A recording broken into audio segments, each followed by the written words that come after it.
donut always washed down with confidence. Brought to you by the U.S. Department of Health and Human Services, Adopt U.S. Kids, and the Ad Council. Visit adoptuskids.org. News Radio 690 KTSM.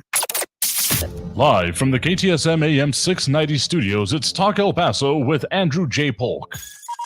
Be a part of the show by calling 915-544-KTSM. 915-544-5876. Or comment online on our stream at facebook.com/Talk El Paso. It's 4 p.m. Mountain Time, and that means it's time to talk El Paso with Andrew J. Polk.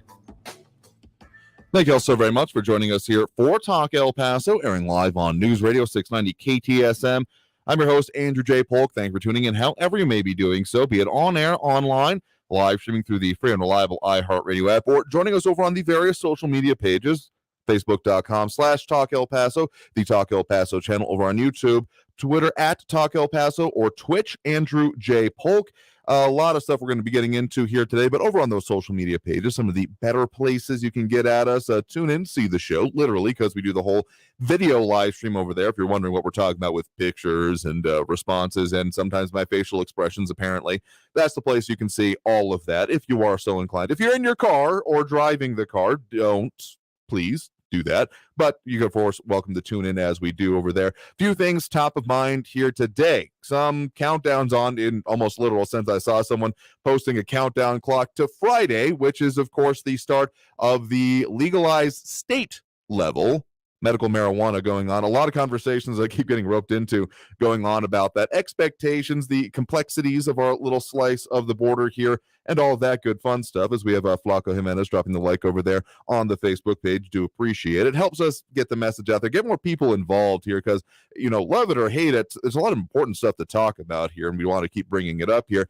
But so that the literal countdown happened, but another countdown happening, well, almost as of this afternoon. The AP, the best source, have found so far that asylum limits at border expected to end May 23rd. That being related to, well, among other things, largely, Title 42 and a lot of other things. The CDC having done its review of it and extended that particular. Again, it's not even really a policy, but that's another major one that will definitely have some impacts on the border. So, and our section of here, the borderlands. So those, a couple of the major things is also, agencies are continuing to make adjustments, wonder how they're going to do these responses here, and a bunch of other important things. Plus getting into, we kind of teased it at the end of the show yesterday, but getting into that, well, political committee conference that's going to be coming to town. The Democratic Party of the state of Texas going to be visiting El Paso and having their convention here in 2024.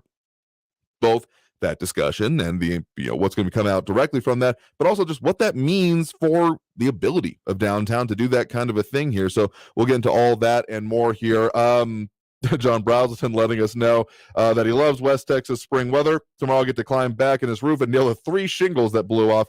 Thank goodness for Flex Seal. I guess if it's not too big, might work better for you than a tarp here. But yeah, the winds yesterday particularly, saw some people posting up about serious wind damage. There was a sign not too far from my route here to work. And just kind of halfway demolished. You could still more or less tell what the sign was for, like a self-storage place kind of thing. And yeah, it did not look good, but it's not necessarily as bad as the electric poles that were blown down yesterday. The fact that it hit the whole borderland in force, both sides of town, it seemed like, is the little bit unusual part, because it usually seems it's one side or the other. East or west side gets the brunt of it, and the other side, you might get the dirt kicked up in your face, but the fact that it was everywhere was the slightly unusual part. But as they say, you don't like the weather, wait 5 minutes here. So again, more official response coming out about the whole countdown that we're seeing for New Mexico, mostly from New Mexico agencies, including such as the Anthony, law enforcement there, and what they are potentially, the Anthony police chief specifically, talking about challenges and how they are fully expecting an increase in arrests and, well, strain on their resources coming out of the sale of recreational marijuana being legalized. Now, of course, it's been kind of on this whole rolling basis for residents of New Mexico. It was as of a few months ago, I think, actually, You were able to start doing your own personal cultivation. I want to say 10 or 12 plants per household. Check for yourself, because I think there were also limits on what you could do for yourself if you were like a single person. If I think it was like so many per person, and then so many per household overall, with a upper limit of that 10 to 12. So just check, because again, with this new laws coming into effect, there's going to be probably a lot of confusion, even if you have the best seminars that money can buy with your law enforcement and agencies involved. Still probably going to be a couple of misconceptions being tested, among other things. So, I mean, the dispensaries, and I'm surprised that there are going to be such major operations happening here in the southern New Mexico, backyard here of the borderland, because of, well, the fact that you can't really take that stuff north. Again, the confluences of the situations of the law enforcement, of the still existing federal prohibition on marijuana and marijuana products. And that's another important distinction to make, because I heard someone recently saying, no, oil isn't marijuana. It's totally, it doesn't even look like the plant. And I'm just, if I face palmed all the times I want to, I just have a permanent dent in my forehead, because, yeah, that's not how that works. It's literally in the law as well about, concentrates and edibles definitely have their limits. In general, don't go over 2 ounces on just about anything, because you're going to have a bad time. And so according to our news partners over there at KFOX 14, the Anthony Police Chief saying, trying to make sure that people understand where the state line is. Kind of a key one.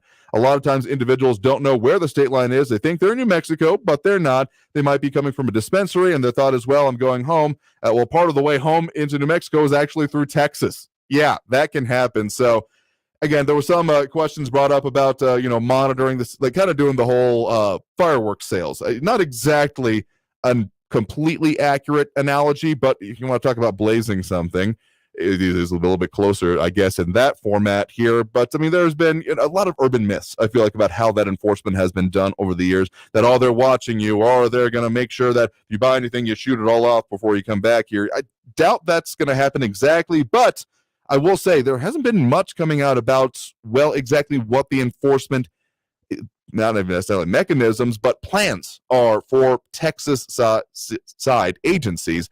Just remember, I feel like I've been seeing more state troopers out there lately. Maybe that's just me, and maybe I'm being not exactly paranoid, but aware of this subject and wondering if they're just a little bit more in town than it seemed like usual. But hey, any state highway, all those numbered ones, of which technically Mesa, want to say Donovan, and Montana all are, they have full, they don't need to even coordinate, to my understanding, with local or more regionally based law enforcement, because it's a state byway, and they have full rights to be on there. So, I mean, to talk about the ways that this is going to be enforced, probably going to be different levels, because even though we have the cite and release for the city of El Paso, which means that if you got that, under a couple of ounces, that you will still be, I mean, it's still a crime. Do not mistake me on that. But you will not be arrested so much as it will be confiscated, and then you'll have a fine to pay, court appearance, that kind of a thing, similar to a traffic ticket. But that is not going to be necessarily, and I will almost guarantee, without having spoken to, my expectation is that for state troopers and on up, not how it's going to work. So just keep that in mind, because I know some people saying hey, anyone want to go have a really long lunch over in Sunland Park or up in Las Cruces on Friday? And sure, good luck with it. But also remember, well, I just say I expect there to be quite the booming industry for urine testing here in town, probably in the next couple of months here, because whatever a state law may be, your job can also have very, very different requirements about what can and can't be done as a part of your employment here. So just kind of some things to keep in mind. But that's just one of the things going on that's top of my mind here today. I mean, New Mexico, NMSU also banned marijuana on campuses and any related campuses. So there's a whole lot more to even get to, even just within the land of enchantment, about how this law and the impacts from it are being rolled out. But coming back, we got to take that first break of this hour right now. Coming back, let's get further into, well, some of those developments, including the border enforcement on the international border here, and the policies that are likely changing. That coming out not too long before our show here. So due for that first break. Coming back from the break, we'll get into this and a whole lot more. Again, comments over on the social media for the moment here, if you want to chime in, as John Brazelton and Flaco Jimenez are. But if you got more questions, we'll open up those phone lines a little bit later in the program, as we usually do. In the meantime, back after this, more Talk El Paso here on News Radio 690 KTSM. Stay tuned.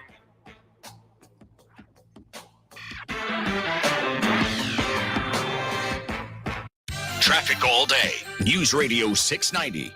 I-10 westbound at Lee Trevino, a stalled vehicle is still blocking the right shoulder there at Airport Road and Lee Fisher Boulevard. Police still investigating an accident there. An injury accident, Alameda Avenue between Yarborough and Midway Drive. And El Paso Fire is responding to an accident. Schuster Avenue at Prospect. Take North Mesa or Sunbowl Drive as your alternates there. Carrie Edwards, El Paso Traffic. This report is sponsored by the maker of Frontline Plus.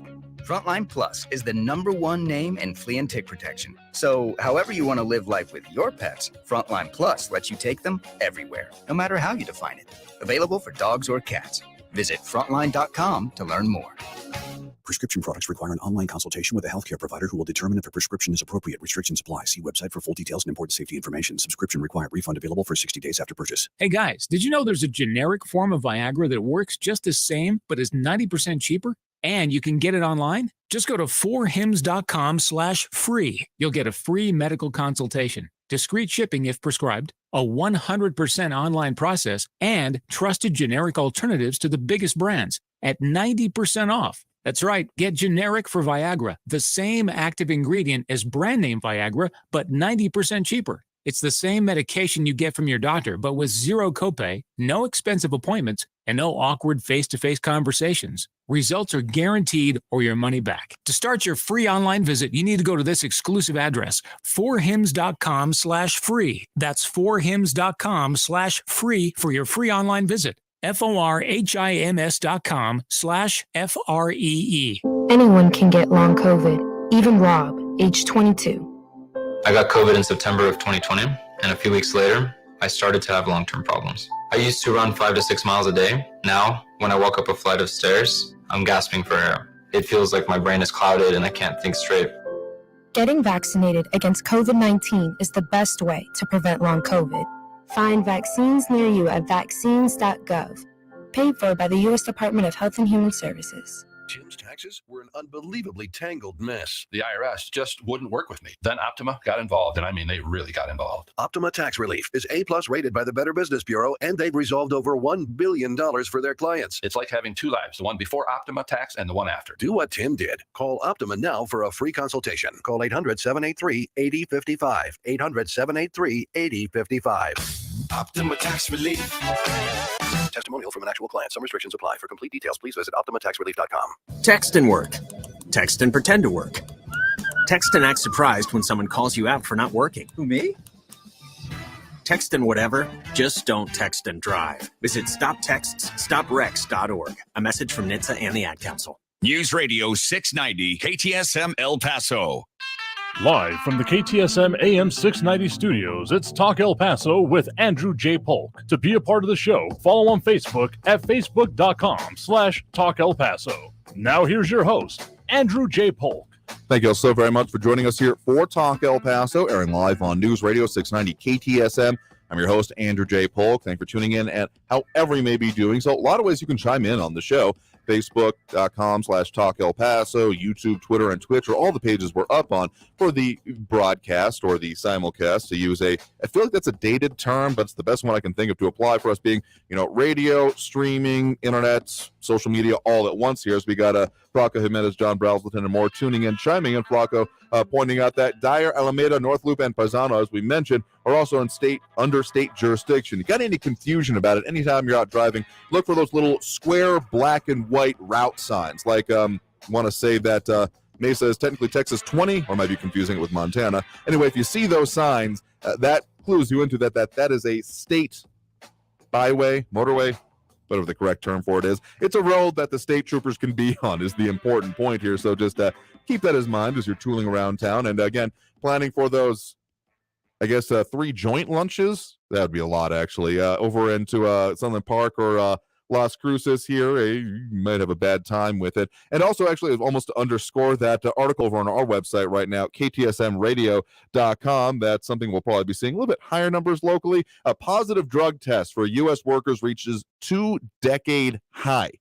Now, it's not exactly a total explosion. I mean, it's going from about 4.4 to 4.6%. So a slight increase over 11 million samples as tested by Quest Diagnostics, but that this rate has increased about 31% over the last 10 years. And specifically, that the number of positive tests for marijuana has increased by 50% since 2017. So just saying, if you think that no one's even thought about the drug testing for this, you are going to be sadly mistaken. And yes, edibles count. It's not just this. I mean, the amount of bad information that is out there just startles me sometimes. Part of the reason we do or try to do what we do on this program, to talk about the important things, to get some reality checks out there for the clueless. But speaking of cluelessness and, well, impacts that may not be considered here, again, the article title from our news partners over at KFOX 14, DHS braces for massive border surge if Title 42 is lifted. And again, that headline from the AP citing sources, asylum limits at border expected to end May 23rd. So what has been going on right now is that we have had Title 42 being extended. That is I hesitate to call it a program because it's basically a one-line instruction that has gotten a little bit more porous over time, as we have talked about, that essentially, due to the pandemic, people can be expelled if caught within the area of the border, or even those seeking asylum here, and because of basically coronavirus-related restrictions. And of course, there have been concerns over this. Essentially, at times, it has been, again, I hate to call it a program because it is not a program. It is a one-line executable instruction, really, even if it has gotten more complicated. But with that going away, there's still not a lot of great specific things from the administration coming out here, and the expectations of the impacts from this are, well, pretty significant as well. I mean, Department of Homeland Security estimates alone, again, you want to see the article from our news partners at KFOX 14 listing some of this, as many as 18,000 migrants per day may be coming to the southern border. That could mean 54,000 in a single month. Now, again, there's that difference between encounters and actual total numbers of people here, but still not great. I mean, it's not, that doesn't make it so it's less bad. No, it's bad in a different way, particularly for the agencies that are involved with it and the burnout we've been seeing there. As much as you and I may have felt burnout over these last few years, this has just made it that much worse here. So I would love to see some more concrete actual policy procedures and proposals coming out of this administration, because it kind of seems to not really be there. And according to NPR, the Department of Homeland Security strategic plan on this, saying a decision to lift these restrictions will, quote, likely cause a significant increase in arrivals at the southwest border. I mean, this is not exactly a secret. I mean, I can't imagine a much better marketing ploy coming out for this. RJ over on the concept of the legalized marijuana. See someone posting about their first purchase in New Mexico Friday and visiting HR on Monday. You know, remember, social media is by definition not private. God, if the conversations I had, particularly back in my college days, from some people posting, well, let's just call it questionable things, not seeking to incriminate anyone, and me gently saying that, hey, maybe you shouldn't post that, and them saying, nah, it's totally fine. Sometimes I wonder how they're doing in life, because they fell right off the map for the most part. So good luck to you on that. But again, with the expectations of what might happen, so the Title 42 removal wouldn't be immediate. Again, the expectation from the AP, May 23rd, because it has been getting extended from the last couple of months. And there is also a decent amount of blame to be put on legislators when it comes to this, very specifically that there has been no other laws really put forth on it. Now, in some of these articles, there's quotes from some of the lawmakers involved in and around our area, and particularly John Cornyn is quoted by the AP here, that, I mean, he's quoted as saying, the Border Patrol agents told me they expect a tsunami of humans to come across the border, and the Border Patrol says that they will lose control entirely. But then on the idea of the law, what Cornyn has to say is that basically them actually passing a law. That is, it's, you know, not necessarily waiting for the administration to do something, but they are putting it seemingly pretty much squarely within the White House's the ball back in their court, which is a little bit disheartening, because I'd like to see a little bit more proactivity regardless of what has been there. But Cornyn said, so far we've seen zero interest on the part of the administration. We can't pass a law without a presidential signature. I find that a little bit unpersuasive personally, because I mean, there's been plenty of times when there has been almost no chance in hell of something passing. It has been pushed through repeatedly. The Affordable Care Act, Obamacare comes to mind, among other things. So just saying that, well, there's no chance of it doing here. What makes this different and or any less important in your mind than this over that?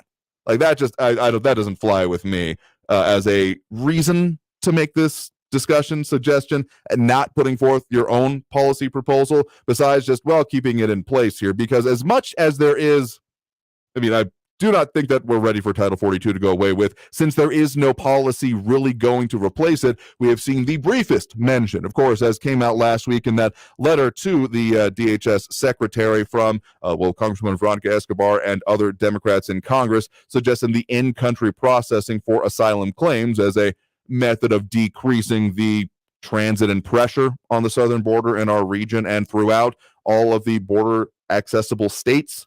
But that's, again, not really a policy ready to go into place. That was a letter requesting it from DHS. So the road from there to implementation, I mean, there's so many pitfalls in general, and particularly given the unpalatable nature of this whole subject for most legislators of both sides. Again, that just, that quote unquote kind of cheeses me off a little bit. I'll be perfectly honest. The idea that, well, we don't think it'll work, so we're not even going to try. Really? That is, that's not a good line.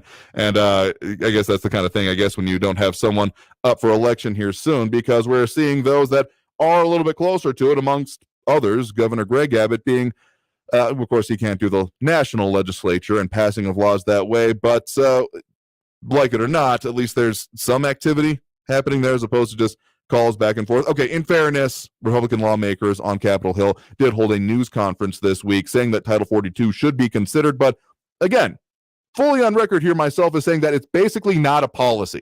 It's just a procedure that is apparently more malleable than was ever intended to be, as we have had more than a little bit of discussion on with the unaccompanied minors and currently increasing categories of people being exempted from it here. So, yeah, I'm not happy about this situation, because if there is not a policy in place, I can't imagine a better gift to the marketing department of the cartels. Saying like, oh, by the way, all restrictions have been removed. Go right ahead. Please give us your $10,000 so that we can get you there and you'll have absolutely no problems. I mean, I'm sure they're saying that anyway, but it's just that much more persuasive when you can put a literal quote from the U.S. government about what's going on there. Just ever so slightly. John Brownson saying that Cornyn is a Chamber of Commerce Republican. Unless he receives major campaign contributions, he does nothing. Interesting perspective on him here. I mean, he has come out on certain points here, but I guess it kind of easy to fall into the background unnoticed on most issues when you have such a lightning rod as we can have with senators anyway, as sharing a state delegation with, of course, Ted Cruz.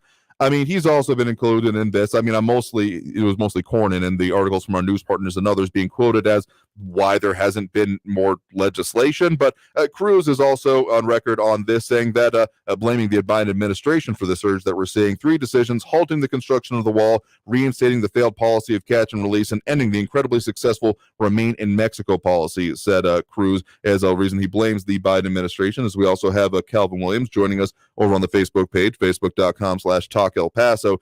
I feel like that's, I mean, Remain in Mexico, you want to call it incredibly successful. If it's as much as well, it's not our problem anymore, it's still definitely a problem. We've had more than a little bit of coverage in our area about the very serious issues that come along with that, particularly for, the larger borderland region, particularly the enforcement aspects south of the border. And I don't even know if you went back to Remain in Mexico. I mean, I know with the Biden administration has had the whole, well, we got nothing better to do, and we're being forced to by the court, so I guess we'll start it again, while probably doing high fives in closed doors in the office that, oh my gosh, we get to put a policy back in place that we don't have to bear the brunt of blame for when it continues to cause problems, even if it is shoving the problem over there.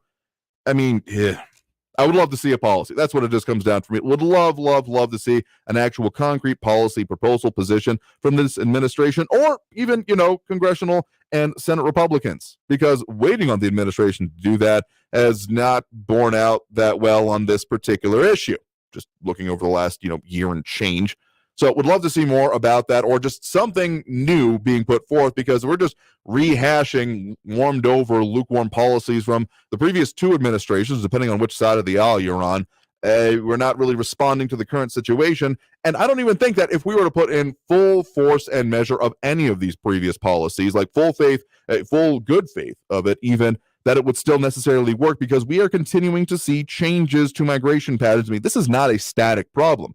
We're seeing both increased pressure on the border and an increasing just total absolute amount of exceptions from that pattern so far, including another seizure I'm aware of within this week of a bunch of people loaded up in the back of a U-Haul, like 18 to 19, plus other drugs and even a couple of weapons involved in it here. So the whole separation of, well, we're going to have, a bunch of people trying to enter the country this way to cover our smuggling efforts. The cross-pollination has begun once again, because smuggling is smuggling when it comes down to the people really wanting to make money off this, aka the cartels. Would love to see a policy position that really hammers on some maybe international enforcement of law-breaking organizations. But if I was going to hold my breath on this one, I'd be long since passed out and blue in the face here. Okay, we are overdue for that first break, or that next break of the hour here, I should say. So coming out of the break, we'll talk more about this, because there's so much to get to. Plus also that coming conference to downtown El Paso of the statewide Democrats. So stay tuned. More Talk El Paso coming up here on News Radio 690 KTSM. I am your host, Andrew J. Polk.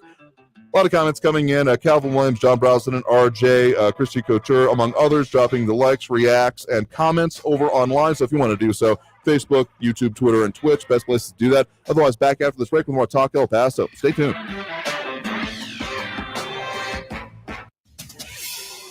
El Paso's News Radio 690 KTSM. I'm Selena Madrid with your CBS 4 Mornings News Update. Federal funding for COVID-19 vaccines will soon be coming to an end. The HRSA COVID-19 uninsured program will no longer pay for vaccination starting next Tuesday, April 5th. But Immunize El Paso is pledging to continue to provide vaccines to those in need for free.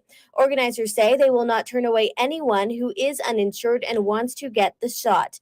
El Paso County did update its vaccination data. Its website shows that there are still about 15% of El Pasoans who are eligible for the vaccine who have yet to get their first dose. The Sun City will be home to a big event come 2024. The Texas Democratic Convention is expected to be held in downtown El Paso.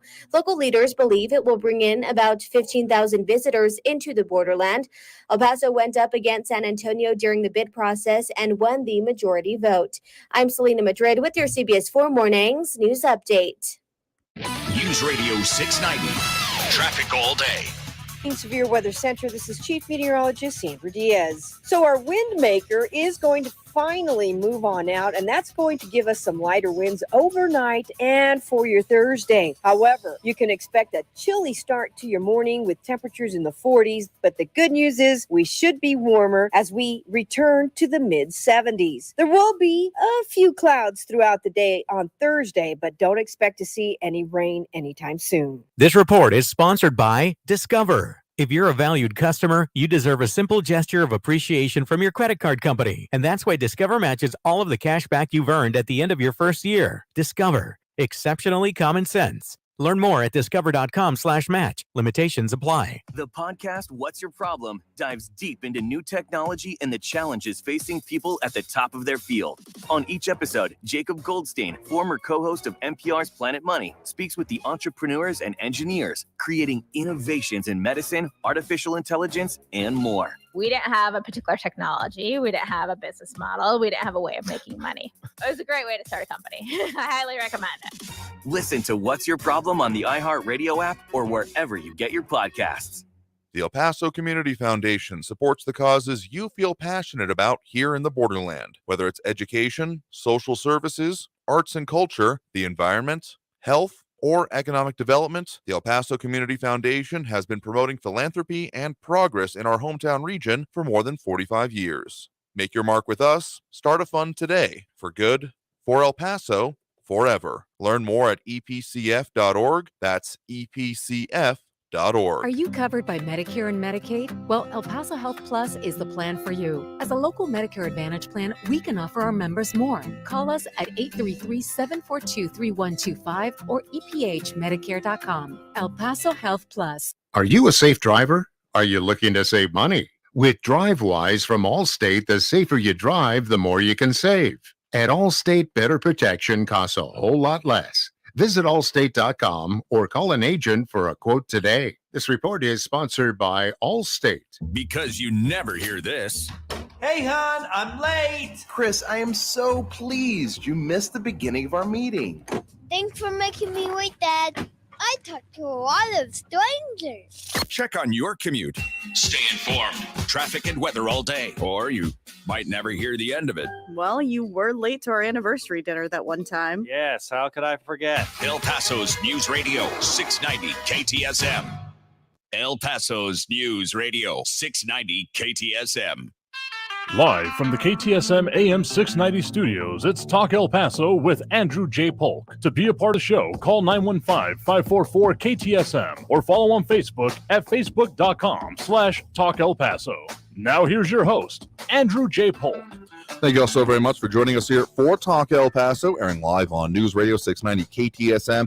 I'm your host, Andrew J. Polk. Thank you for tuning in however you may be doing so, be it on air, online, live, streaming through the free and reliable iHeartRadio app, or joining us over on the social media pages, facebook.com/Talk El Paso, the Talk El Paso channel over on YouTube, Twitter at Talk El Paso, or Twitch, Andrew J. Polk. A lot of ways you can comment on most of those. Twitter is more of a DM kind of thing, but if you want to slide into those, I'll look at that usually after the show. But otherwise, a lot of comments coming in right now. Maria Coleman, RJ, John Brazelton, Calvin Williams chiming in on this potential removal. Again, the CDC meeting as of today to make that determination because, again, calling it a policy is aggrandizing it, is a procedure in place based on pandemic-era restrictions. So, I mean, some advocates against it are saying that, well, since we're seeing the removal of lockdowns everywhere else, why would we still have it at the border here? And well, there's a little bit of reasoning with that, given the fact that there's not much else in place. I just continually frustrate. I can only shout so much about that before I'm going to lose my voice here. But a lot of comments coming in on that. Calvin Williams saying, I personally don't blame Biden. I blame the entire DNC, referring there to the Democrat National Convention. Someone in that organization outside the government is pulling strings here. John Browson responded to that, saying that it's Obama. His name is called Obama. Obama's former White House aides are getting Biden to do things that Obama wanted to do, but he didn't because he wanted to be popular. I mean, yes and no. I mean, there was... Frankly, I mean, I feel like more actual policy development happening. I mean, hindsight, I mean, there was a whole 8-year term, and we're in the, year and change here with this current administration. But not much policy actually being done. Again, those concrete thing coming out was that letter from Democrats asking for in-country processing. Otherwise, it's kind of warmed over, vague, kind of DACA-ish, but not really policies coming out here. There's just not much concrete. I would love to see, even a white worksheet or something on that here, a white paper on it. But RJ also commenting, Biden policies are basically an open invitation, at least with Trump. Mexico started enforcing their southern border. Biden has also tied ICE and CBP's hands. It's catch and release. Don't worry about your court date. I mean, I've seen some, again, vague mentions about potentially, okay, we're going to have to institute tracking because of that being a huge problem. I still hate the catch and release phrase. And also it's a weird framework to work under legally, but yeah, there's definite problems here. Also, Maria Coleman saying, without a border, you cease having a country. While the administration focuses on the necessity of maintaining the integrity of the Ukrainian border, the cartel should be designated as an international terrorist organization. I want to say that there have been similar such efforts on such a designation in the past because, well, you want to talk about, particularly in other cities in Mexico, literal armed attacks? Yeah. Again, there may be a little bit more mafia than Taliban, but in this day and age, does it really matter that much? Again, I would love to see more policy coming out on that kind of international enforcement. And yeah, like it or not, the idea of whatever the previous president had promised, whether it bore out in reality or not, it's hard to deny that what happened is, while there may not have been any direct payments for the building of a wall from the Mexican government to the U.S. one, there was a lot of creation of expenditures happening on the part of, again, the Guardia Nacional, which you could literally see from El Paso sometimes as they were doing enforcement, like right under the Border Highway West extension, that 100 foot plus flyway bridge that technically goes over into the floodplain and over the border wall in that section sometimes. It's wild construction. One of my favorite roads in El Paso. I love the way it shows downtown, but when you look at some of the realities of that project, it gets a little wild. But in any case, you can sometimes have seen them just across there during some of these enforcement efforts.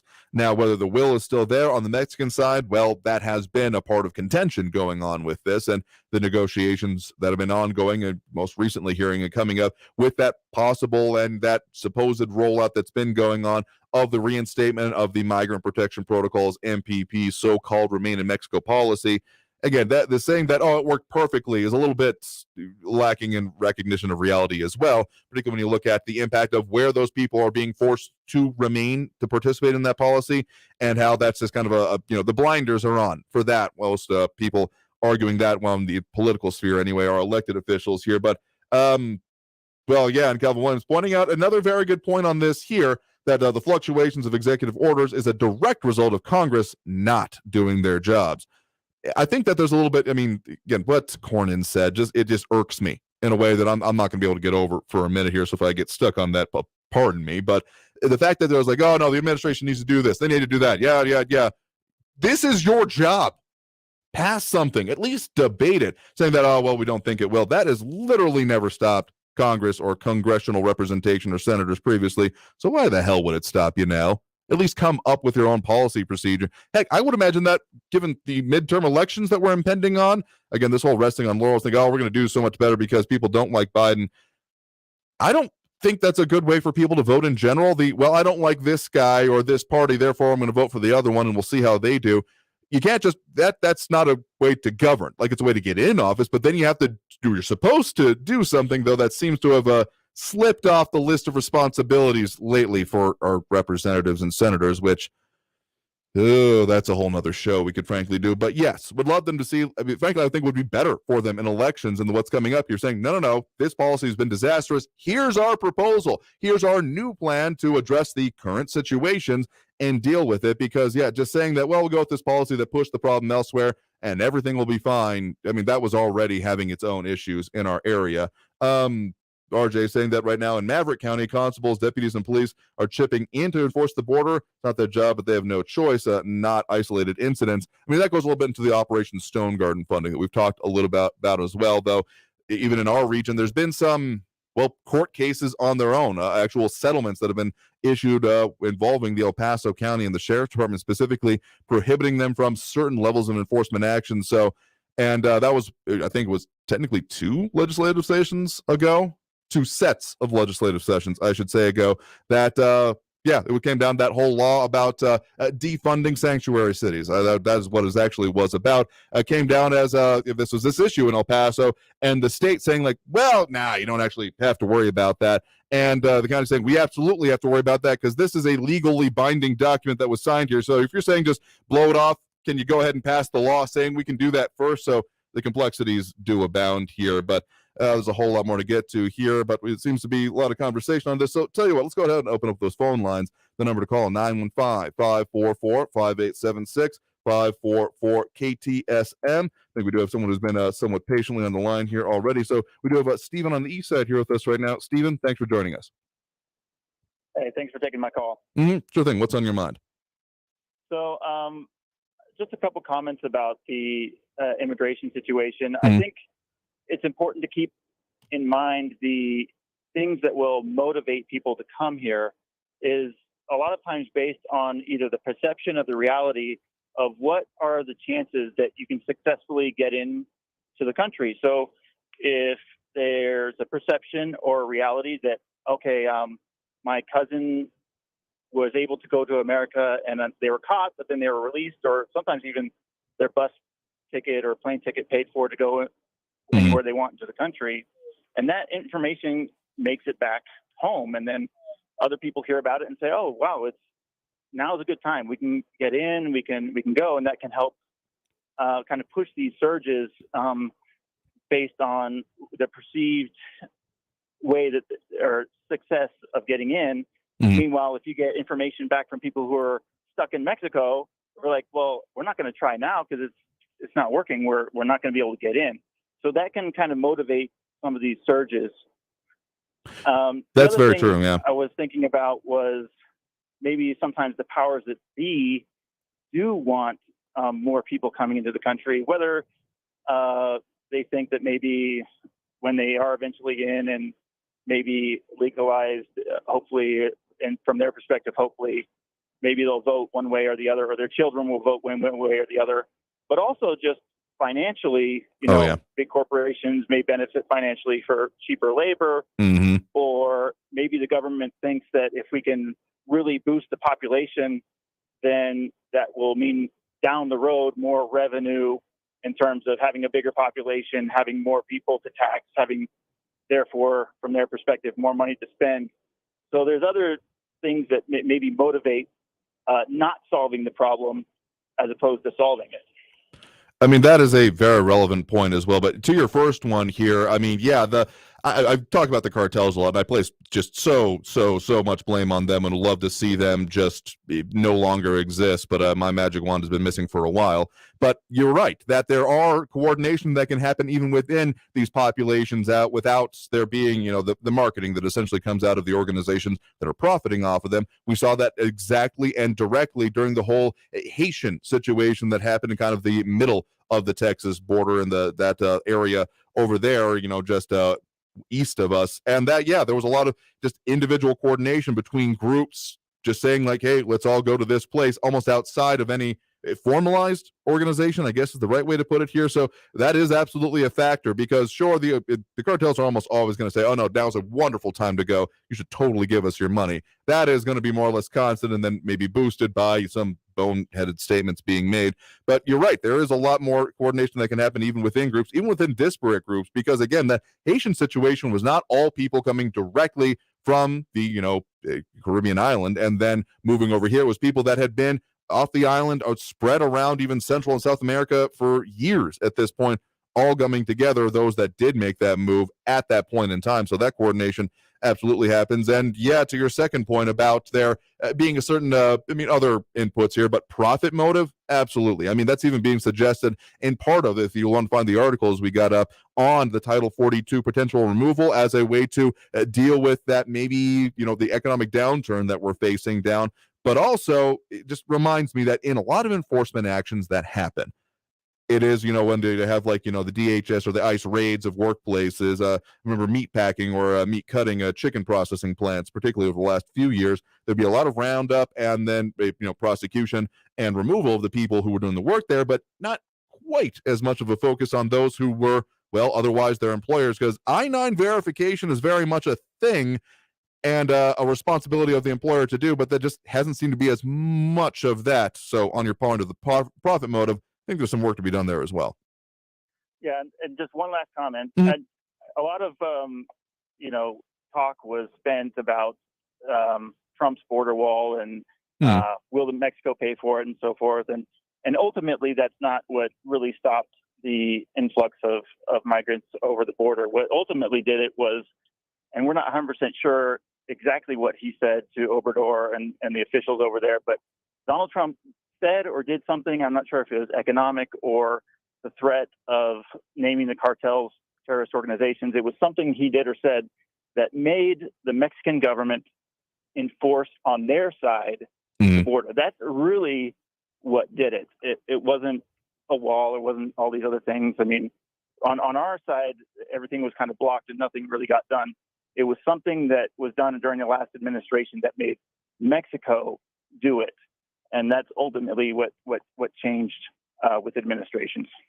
That is a very valid point here, and one that has been kind of started, at least publicly, statements out of this administration. But clearly there's more than just a hole in the bucket, dear Liza. But we'll have to get more on that here. Thank you for the point in the calls. You have a good one.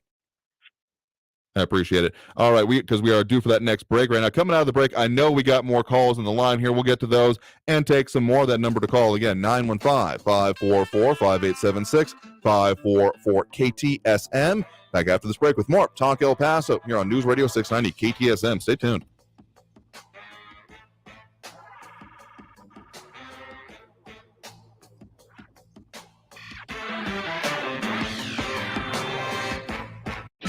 Traffic all day.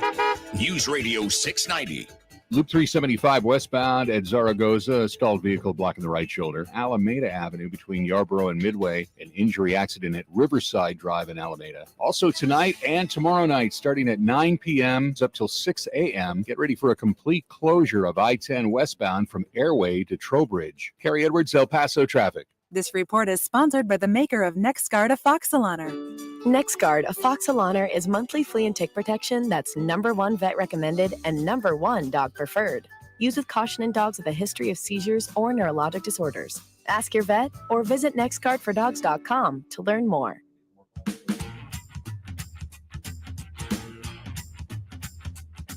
With PatriotSoftware.com, accounting and payroll, keep your time and money. Cloud-based premium accounting software and full-service payroll for up to 100 employees. PatriotSoftware.com, accounting and payroll, keep your time and money. Anyone can get long COVID, even Rob, age 22. I got COVID in September of 2020, and a few weeks later, I started to have long-term problems. I used to run 5 to 6 miles a day. Now, when I walk up a flight of stairs, I'm gasping for air. It feels like my brain is clouded and I can't think straight. Getting vaccinated against COVID-19 is the best way to prevent long COVID. Find vaccines near you at vaccines.gov. Paid for by the U.S. Department of Health and Human Services. Paid for by government.com. Have you heard? The United States Mint has issued the Morgan Silver Dollar for the first time in 100 years. Not only that, but they are also minted in 99.9% pure silver for the first time ever in history. Coin experts are calling this an amazing opportunity for anyone that knows the enduring popularity of Morgans. But you must hurry. Only 175,000 legal tender silver dollars were issued. These Morgan Silver Dollars are brand new, bright and shiny legal tender coins minted by the iconic Philadelphia Mint. Just call 1-800-973-3098 and you are guaranteed a new 99.9% pure silver Morgan dollar. The first time in history this has happened. But with limited quantities, you must call now to order. To learn more, call 1-800-973-3098. If you order now, you'll receive a free collector bonus, a $25 value free with every order. Call 1-800-973-3098 now to secure your new Morgan Silver Dollars before they are gone. That's 1-800-973-3098. Need new blinds or shades? Blindster.com offers custom-made blind shades and shutters shipped directly to you at prices less than big box retailers. Blindster blinds are easy to install and guaranteed to fit. And right now, save 45% off any order. Just use code RADIO at checkout. Blindster.com. News Radio 690 KTSM. Live from the KTSM AM 690 studios, it's Talk El Paso with Andrew J. Polk. To be a part of the show, call 915-544-KTSM or follow on Facebook at facebook.com/Talk El Paso. Now here's your host, Andrew J. Polk. Thank you all so very much for joining us here for Talk El Paso, airing live on News Radio 690 KTSM. I'm your host, Andrew J. Polk. A lot of ways to interact with the show. We do have that phone line open right now, lit up at the moment here because I guess I forget sometimes how much of a hot topic this is. Maybe I think about it too academically sometimes, which is also weird for me. But the real impacts we see from the issues we're talking about here in this area are significant, and a lot of opinions go forth here. So we'll get to more of those calls here. I guess I'm surprised I didn't put it in the announcement post is what I'm saying, because I should have remembered that, it's important, among other things. Not that we do anything totally trivial on this show, but there's more hot button. I mean, this one's on fire. It's such a hot button, let's be honest here. But I'll get to more of those calls here in a second. Also, comments going on. RJ Calvin Williams, Maria Coleman, John Browse, Lieutenant Moore tuning in, chiming in. Flacco Jimenez a little bit earlier. Over on the social media, if you want to drop a comment there, Facebook, YouTube, Twitter, and Twitch, more than welcome to. Also, the likes and reacts we do appreciate, so thank you for that. Let's get to at least one more call before we hit that next hour here. We have Harry on the east side here with us right now. Harry, thanks for joining us. Yes, good afternoon, El Paso. Great opening monologue, Andrew. A couple comments. We're not going to be able to hang our hats with the current administration going to do anything that's right and correct with the border. It's not going to happen. Unfortunately, it's going to take probably a more disastrous event or a complicated issue to change that. But the reason that I called today, your opening monologue was regarding cannabis, and I just want to make a comment on that. regulating the laws on this. A whole lot of people Andrew, are now doing hardcore prison time for laws that no longer exist. That's true. And it's getting very ambiguous at best. And a lot of folks were making a living dealing in cannabis. Now, overall, many people who were in this act actively were considered nonviolent criminals, nonviolent crimes. And there were people, many other individuals committing more violent crimes were given less jail time. So, there is a market for this product, and that's not going away. We'd be very surprised if it did here. And yeah, that is an issue that has come up, not so much in this discussion we're having of the state level legalization, but there's actually been some, even at the national level, from otherwise activists in favor of legalization of marijuana that have been said, no legalization until we deal with those that will, if it's legalized, still be sitting in jail for something that is literally no longer a crime. Because, yeah, other additional, weapons crimes, violent crimes associated along with it. But the best example I can think of is a former Speaker of the House, Boehner, who is now actively involved in the marijuana industry because, well, it has now become more permissible in some states. But I mean, that's just kind of the juxtaposition of the evolution of this issue that, yeah, if we're just going to then say, oh, and because of minimum sentencing, what you're referring to there for a lot of states and even sometimes federally has caused a lot of, well, you want to talk about overcrowding in prisons as a related issue, definitely something that a lot of people are wanting to be looked at along with it. Yeah, actually you mentioned something that quite interesting. You mentioned John Boehner. Mm-hmm. Boehner was the only guy in Congress that would sit down and cry when he was talking to Obama, or he would get on national television. He would be crying. He was from Ohio. Mm-hmm. And money dictates. Money dictates. That's very true here. Yeah, money talks, and well, in a lot of ways, and that's just what we got to deal with and live with as we're looking at these issues here. I happened to be in D.C. working at that point in time when he was a Speaker of the House, and there were more than a few rumors about his state of mind at any given point here that I won't totally get into. But maybe if we ever go out sometime, have one of those events, we'll delve a little bit further into it because, again, it's just the idea of it just being, okay, it's perfectly legalized now, and that's the only issue we got to solve is a little bit ludicrous on its face here. But tell you what, we got to take that next break right now. So I appreciate your point in the call. You have a good one. Thank you. All right. We're going to come back after this break and the top of the hour news with more of the calls here on the line. A lot more to talk about here. So again, if you want to get on the line, that number to call, 915-544-5876, 544 KTSM. Back after this break with more Talk El Paso here on News Radio 690 KTSM. Stay tuned.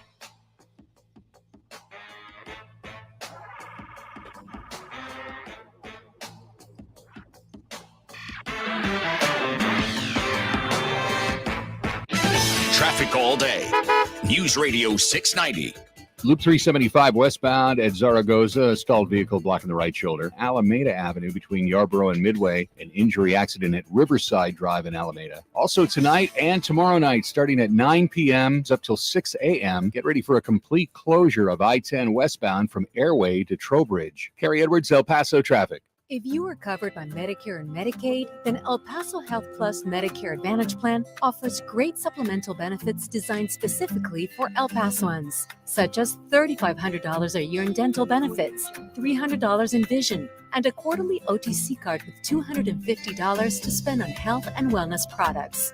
Plus, generous benefits for hearing, podiatry, home-delivered meals, and so much more. Plus, our new Get Fit benefit to keep you active and social, as well as our new Healthy Eats program. At El Paso Health Plus, we go the extra mile for our members because this is our home and our local knowledgeable staff is here to help you get more benefits, more services, more from your health plan.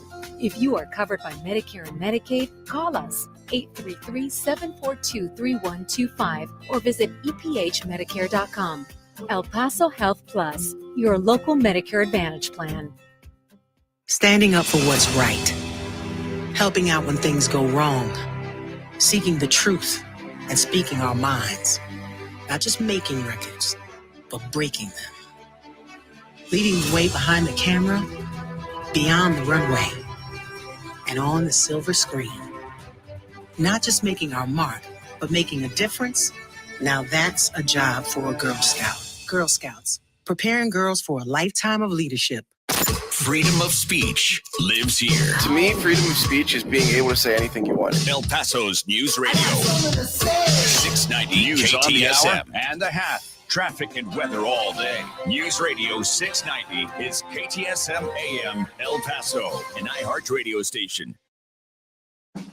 NBC News Radio, I'm Brian Shook. People in Jackson, Mississippi are taking shelter after a tornado touched down just south of the city. There are no reports yet of injuries or damage. Parts of Arkansas, Illinois, Tennessee, and Missouri are all under tornado warnings as a strong storm system rumbles through the south. Forecasters warn these severe storms will bring dangerous winds, tornadoes, large hail, and heavy rain.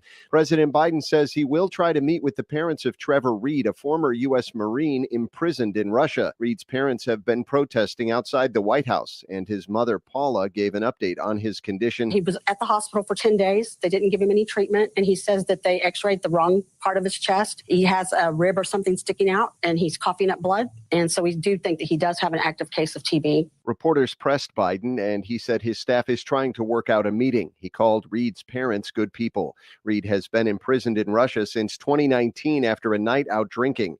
He allegedly attacked 2 Russian police officers and was sentenced to 9 years in prison. A Connecticut judge is finding far-right talk show host Alex Jones in contempt of court. The judge also imposed a fine of $50,000 per day for what she described as Jones' willful violation that he submit to getting his testimony on the record. The conspiracy theorist had already missed 2 depositions requested by families of victims of the Sandy Hook school shooting. A report says an online threat was made against the judge and attorneys in the case involving an alleged plot to kidnap Michigan's governor. Lisa Taylor reports. WWMT says the U.S. Marshal's Office has already neutralized the threat. The nature of the threat or information about those responsible has not been disclosed. Prosecutors have wrapped up their case against the 4 men accused of plotting to kidnap Democrat Gretchen Whitmer. The defense is now presenting their case in federal court in Grand Rapids. You're listening to the latest from NBC News Radio. Refugee resettlement groups are preparing to potentially help thousands of Ukrainian refugees in California and elsewhere, but there's one problem each group is going to have. Donna Duvin of the International Rescue Committee says the resettlement process can take up to 2 years, and the challenge is finding a place for refugees to stay. It's no mystery or no surprise that vacancies for affordable housing is a very serious concern for any of us who are doing this work. They're looking for people who can help find places for refugees or make some rental properties available. About 3.5 million Ukrainians have left their homeland since Russia invaded. I'm Eddie McCoven. Details of Hunter Biden's financial arrangement with CEFC China Energy is being confirmed in a Washington Post review. The newspaper found new documentation showing interactions between Chinese executives and the Biden family. That includes government records, court documents, bank statements, and emails on a laptop hard drive that allegedly belonged to Hunter Biden. Comedian and Long Island native Amy Schumer says she's triggered and traumatized by Will Smith hitting her friend Chris Rock at the Oscars.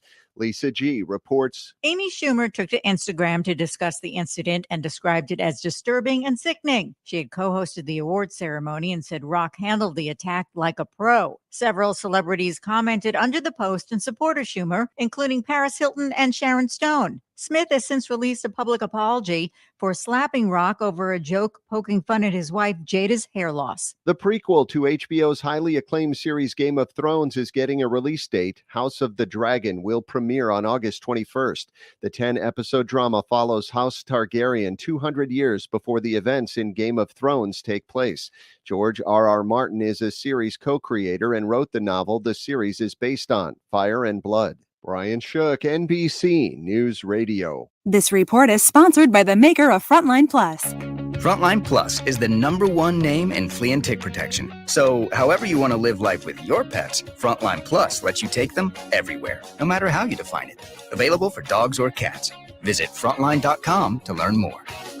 As the country bounces back from COVID and mask mandates are lifted, your business needs a lift too. Promote your company right here, right now. Radio ads connect with 93% of Americans every week. That's more than Google, more than Facebook, more than TV. In fact, radio reaches 20% more millennials than TV. Want more of the people you want to talk to all in one place? Visit iHeartAdvertising.com and get AM and FM working for you. That's iHeartAdvertising.com. Rich is just a really good guy. The term good egg isn't enough to describe him. He's also certified organic and free range. Rich puts the cap back on everything. The toothpaste, the olive oil, the shampoo, everything. He lets his 10-year-old nephew beat him at virtual tennis, even though he can straight up slay his 10-year-old nephew in virtual tennis. When the toilet paper is running low, Rich replaces the roll on the actual holder, not just on the back of the toilet. Rich is texting and driving. Rich, no. What are you doing, Rich? I was just telling everyone how great you are.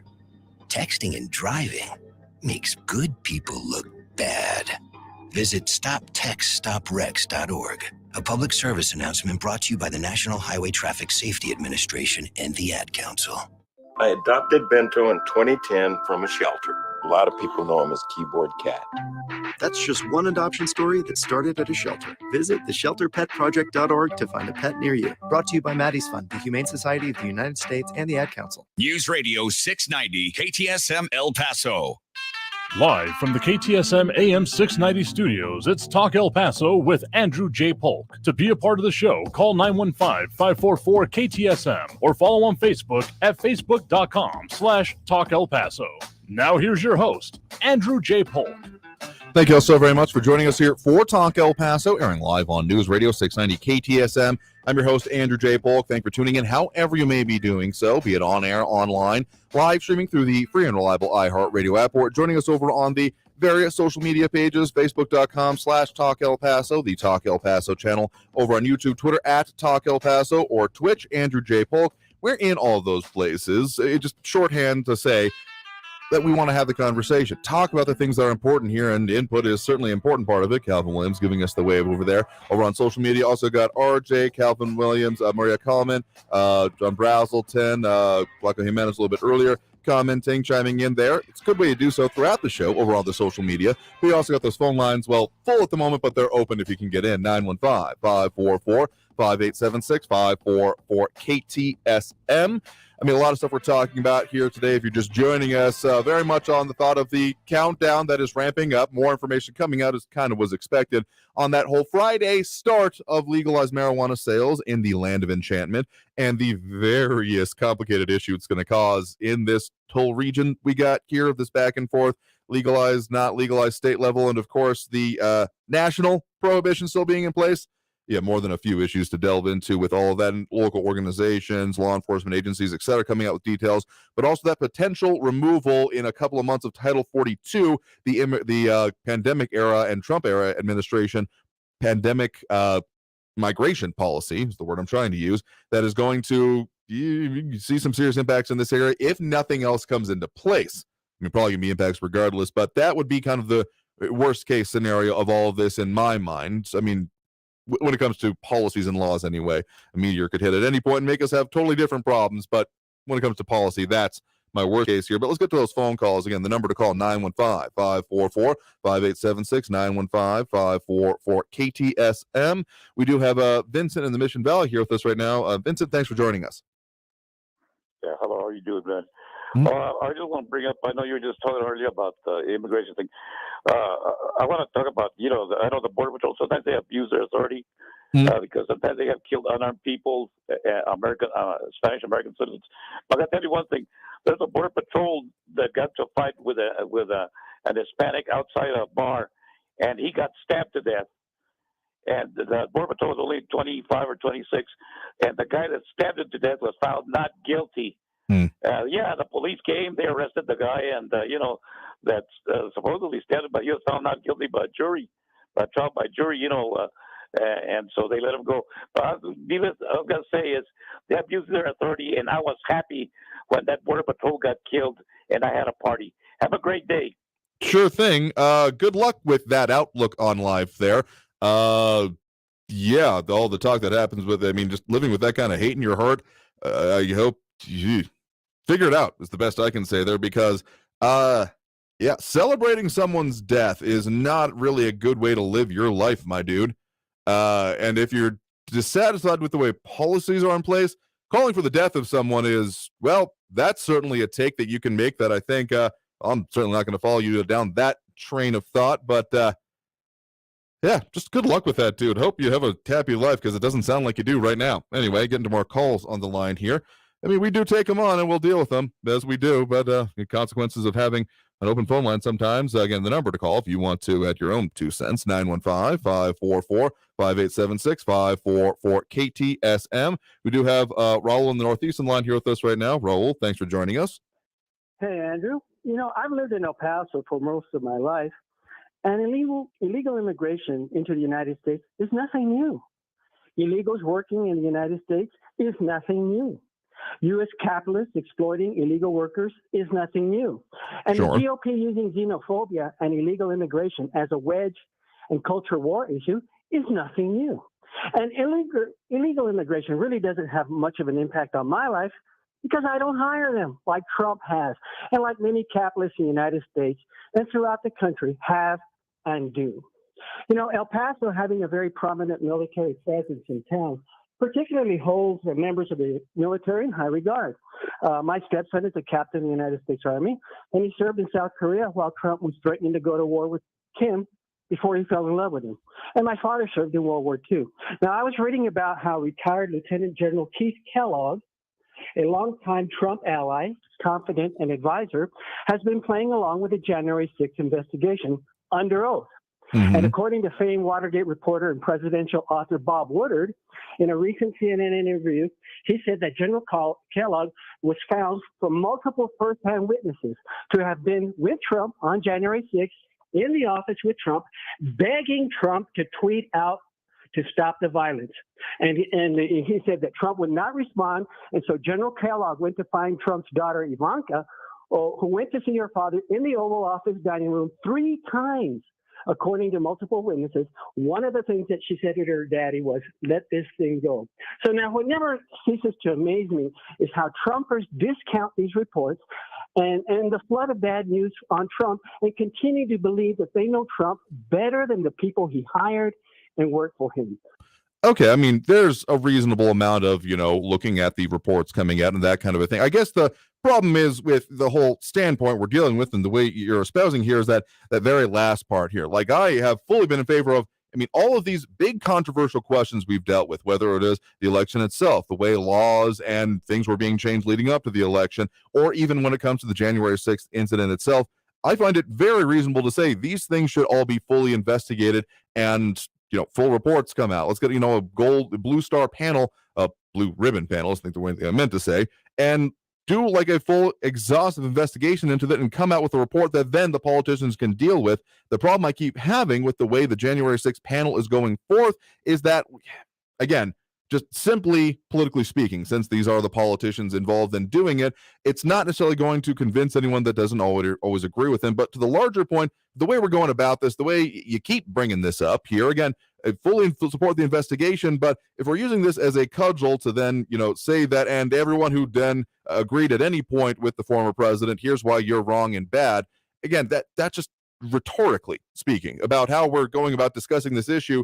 Realistically, what kind of outcome do you think this to have? Are you really expecting anyone who was then, espoused previously or maybe even now be wondering about their support for the former president or any future administrations that they're just going to up and agree with you after this? I really got to ask. No, they're not. They're members of a cult. It's a cult, personality cult. And what I did is just set what the record is out there. I'm not saying I don't care whether they agree with me or not out there. They never will. They're in a cult. And so all these facts, all these people who were there, by the way, the committee's going to parade a bunch of witnesses, first-hand witnesses, second-hand witnesses who were there, like this general, and they're going to ask them questions that they already know the answers to, and they're going to put together a report, the best report that they can to tell the American people what they think happened, and then that's going to be referred to the FBI if there's criminal referrals coming out of it. So that's what's going to happen. I give them their best. These people who are putting this together, the Congressional Committee, are super sharp. And I think they're patriotic Americans who want something like this to never, ever happen again, and find out how it happened, who knew what, when, and what they did or didn't do. And that's what I expect to hear coming up in this coming month. I think it's going to be the biggest show we'll ever hear in my political lifetime. I mean, sure, I would love for those to be the aims and coming out of it here, but just the way this committee is structured and the way it has, well, dealt with issues. I mean, there's been more than a little bit of politics at play on all sides of the aisle here going into this issue, but being in control of it currently in the subpoena powers, I don't think that that's the even main concerns at play here. The politics are paramount and primary, very obviously, and that kind of ticks me off. And not even in a, well, they're playing politics, but like they should be focused on those things you brought up. But I am very doubtful that that's what we're going to see. And frankly, with the way that this is, the hat is being hung on and therefore you should agree with us, because if you think that the major points and percentages of the American public that are, have agreed or will agree potentially with a future Trump administration, should it come back into the electoral process, I mean, they're still up in the air. It's reasonable to expect that it will. As just being cult members, you're declaring, a good chunk, roughly half the country, at least the voting public anyway, as members of a cult. And that you don't have issues with that either? Like, come on. Like, the focus here is very transparent for me anyway, and I don't usually do much about questioning motivations, but, like, seriously, we got to think about what do you expect to come from this, and if it's just to kind of whack the people you disagree with, that's the kind of thing we're going to move on from in any case here.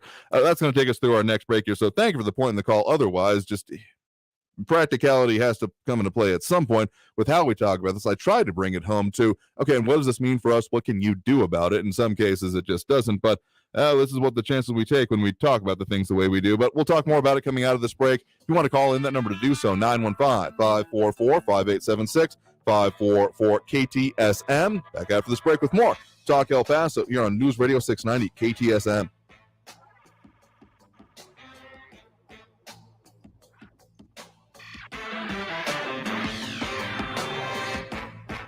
Traffic all day. News Radio 690. Watch for a multi-vehicle accident I-10 westbound after Horizon, which is closed the freeway. All lanes are closed westbound on the 10 after Horizon. All traffic is exiting at Horizon. I-10 eastbound at Piedras, a disabled vehicle blocking the left shoulder.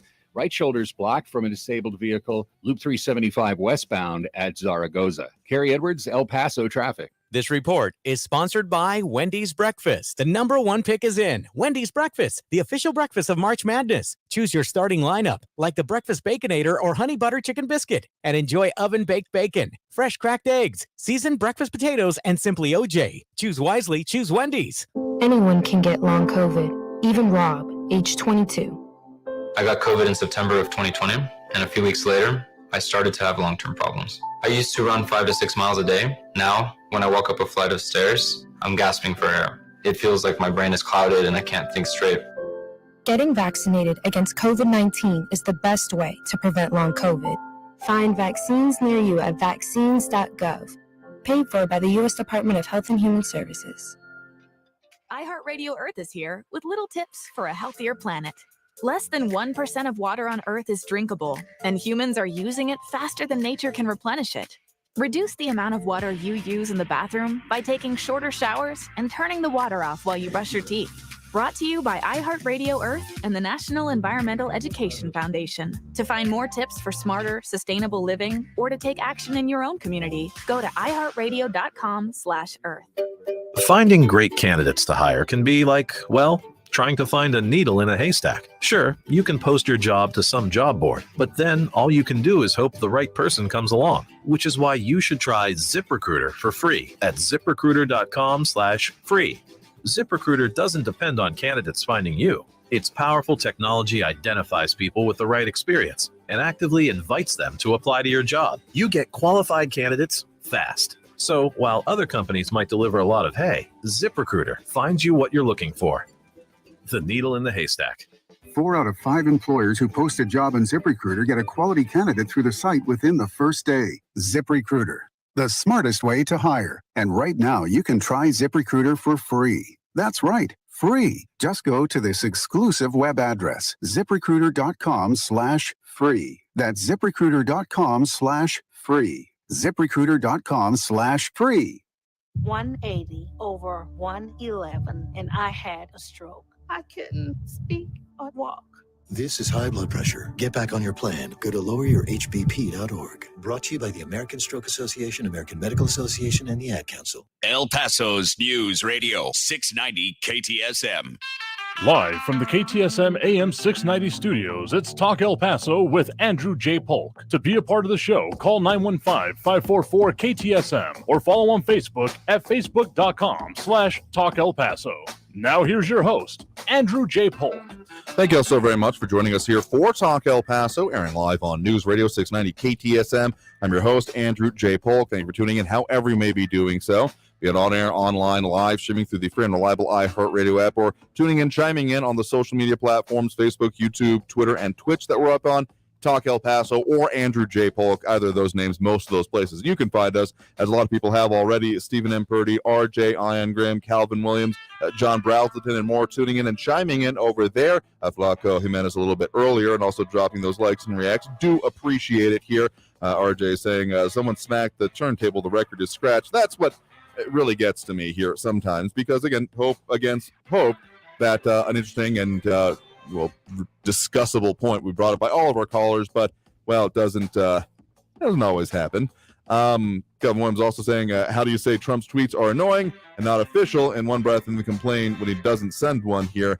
I mean, yeah, as much as there is at least aren't mean tweets anymore, and there's a certain amount of validity to that. I mean, there's also things about there like the congressional or the presidential records, an act relating to it and how they're supposed to be kept, that are a question here, but that's almost another set of discussions here. But let's get back to those phone lines here right now. Again, the number to call is 915-544-5876, 915-544-KTSM. We have Barbara on the west side here with us right now. Barbara, thanks for joining us. Hi, Andrew. Thank you for taking my call. Well, I actually called about County Judge Samaniego, but I want to say something about that caller who had that horrible remark about the tragic death of a Border Patrol. That is just a sorry individual. Yeah. And then regarding Raul and commenting on President Trump not sending a tweet. Okay, say he sent the tweet and nothing happened. Would it be his fault because it didn't stop? I mean, there's no way to win. And secondly, this bipartisan committee, what's her name, Liz Cheney, hates President Trump, and she said her objective was to make sure he never stepped into the White House again. And what about Kinzinger? He and his wife were at President Trump's office asking him for a job for both of them in his administration, and they didn't get it. So I'm sure he's bipartisan on on that committee. So it doesn't make any sense. And I was going to call. I was reading an online article, and they interviewed County Judge Samaniego, and he was lamenting the fact that we have a low voter turnout. And therefore, we have no voice in Austin, and therefore we don't get our fair share of resources from Austin. Well, I thought that's what our representatives were for, and our senators from El Paso. So we do have a voice there. And I think we had a pretty loud voice with Pickett and who was the guy before him, Houghton? They did really well for El Paso when they were in Austin, so that can't be a true statement. The article went on to state that we have 1 million legal immigrants in Texas who haven't filed for citizenship. And the reason was the cost, the paperwork, and they were not proficient in English. And although the article went on to say some of them have been here for 2 decades, so in all that time, they didn't have time to save a couple of bucks a month, review the paperwork or try to speak English. But now they want to, and I understand that they want to do a citizenship outreach program. That's great. But the purpose of that is to swell our voter rolls. So we're going to have more voice in Austin now. We'll get more money from Austin because now we have more people voting because they did that voter drive. It doesn't make sense to me. The most striking thing that I saw in this article, a statement made by Samaniego, is that the fact that they could not afford the cost and didn't understand the paperwork and were probably taken for granted or cheated by lawyers was that you could consider that voter suppression. So I did a little bit of research on what is voter suppression. I found an article with 61 specific items that they considered voter suppression. And you understand I didn't agree with those, but nowhere in that list of 61 items of what voter suppression is did it say legal immigrants who haven't registered to vote for citizenship because they couldn't afford it, or because they didn't understand the paperwork, or because they weren't proficient in English. None of those are considered voter suppression. So it's like, oh my Lord, now anything and everything is voter suppression. There's just nothing that you can do anymore. If you can't cast a ballot, that is not going to be considered voter suppression. And he and local organizations, grassroots organizations, are working on this citizenship drive, which I think is a good idea. I'm not saying it's not, but the fact that they want to, quote, swell the voter rolls to get more money and then consider it voter suppression are just illogical for wanting people to register to vote. Yeah, I'm not quite. Yeah, I don't quite follow their train of thought on that part of here. I mean, I'm fully in favor of people becoming citizens, going through the process, understanding that is supposed to come along with it anyway about the way, the country, our systems work. Very much in favor of that. I mean, that has been, amongst other things, one of the actual major voter recruitment drives, as we've talked about in the past with past and current, county Republican chairs for El Paso County, that's one of their major recruitment efforts is going out to the citizenship ceremonies and hoping to explain their perspective to, new citizens, new voters coming onto the rolls here. Yeah, calling it voter suppression, that it's hard to become a citizen or that there's a process to go through. I could almost understand it if there had been a significant change to the citizenship process that had been made harder, or that had been, changes or things being seemingly targeted. But if it's a, flat level policy that's been in place of what it takes to do it without significant changes. I mean, yeah, there's the whole discussion about SB1 and the way the voters and the mail-in ballots were thrown out specifically. And there might be some discussion to be had there, but I don't follow that train of thought with this at all. I guess it does make a little bit of sense when he's talking about wanting to swell the voters, because, I mean, the reason we had that whole kerfuffle with the State House District 74 with Ordaz Perez and Art Fierro coming down to was because we lost a seat. It got diluted out of the county for the most part, and that's due in no small part to a lot of people not being considered part of it, though that's more of a general population thing and not necessarily an actual citizens voters, but it kind of plays into it, because if you have more absolute people voting in an area, then, well, elected officials have to pay a little bit more attention, or at least should.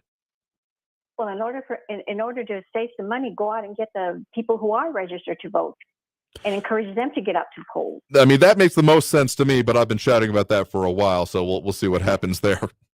That makes the two of us. Thank you, Andrew. Have a great day. I should think. Thank you for the point in the call there. I mean, there's a lot to look at here and a lot of issues. I mean, the idea of there being, nonprofits or, private groups trying to then help with the process, that sounds like that's what I was going to suggest as the solution. If you're identifying this as a problem, like, okay, do something about it. Don't just say that this is bad and someone should do something. There's a ton of people out there, I guess technically myself included, saying, well, someone should do something about this. But I mean, I will argue that's my role here on this program, because getting too involved in it would then affect my ability to make. I mean, I don't make campaign donations, amongst other things, but, well, that's my role here, and I will fully support and talk with anyone who is then getting the action going about it. That's the way I feel we can best do it in this format anyway here. We'll get to one more call here before we hit that next break. Again, the number to call, 915-544-5876, 544-KTSM. We do have Ben on the east side here with us right now. Ben, thanks for joining us. Yeah, Andrew, the first part of your monologue, or the second part of your monologue today was perfect. And the reason why we don't have any representation in our government is that even the people on what we call the right side, the Republicans, they don't speak up. They sure, they don't have any power to build up and bring up bills or anything like that, but they could at least speak up and talk about what's happening at the border, bring up bills, talking about impeaching Biden, any number of things they could be doing, but they don't. Mm-hmm. I mean, I find just give any elected official a pass of like, oh, well, they're doing their best. I mean, that's how we keep ending up, well, why congressional representation and approval ratings are where they are. Absolutely. The other thing is that Stephen brought up something earlier about why people were being allowed to come across the border and everything. But the one thing he didn't bring up that I think is very something that should be taken into consideration is Cloward and Tibbins.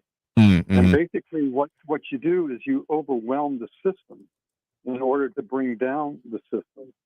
If these people want to destroy the United States and what we have, the way to do it is overwhelm the system. Where we go in debt. We've got. Did you say 18,000 per month coming across the border, or 1,800 per month? Let me pull that up here real quick. I want to say it was towards the higher one here, but let me, since you asked the question, see if I can find that number real quick. It was being looked at. I think it's closer to the first one you were saying there, because it's certainly, yeah, I think it's closer to that, but let me find that one. I got way too many things up in front of me here. Yeah, according to our news partners over at KFOX 14, 18,000 migrants per day, according to Department of Homeland Security estimates. Mm-hmm. And if you multiply that by 30, that gives you almost 5 million per month. Take a zero off there and you're closer to it, but yeah, 500,000. No. Is it 500,000? Yeah, again, that's 18,000 times 3 is okay, maybe 540,000. But we're talking about still pretty high. Yeah, way too many people. Mm-hmm. Okay, and one of the things that was just brought up on the news as we were talking, as I was listening to it, was that they're having a problem with the refugees finding a place where they can house them while their cases are being adjudicated. And so, with rentals as not very available to just American citizens and very expensive, is the federal government going to spend millions of dollars, hundreds of millions of dollars, finding places for these refugees to hole up until their cases are adjudicated? And that money could be spent for our people that are in food lines again.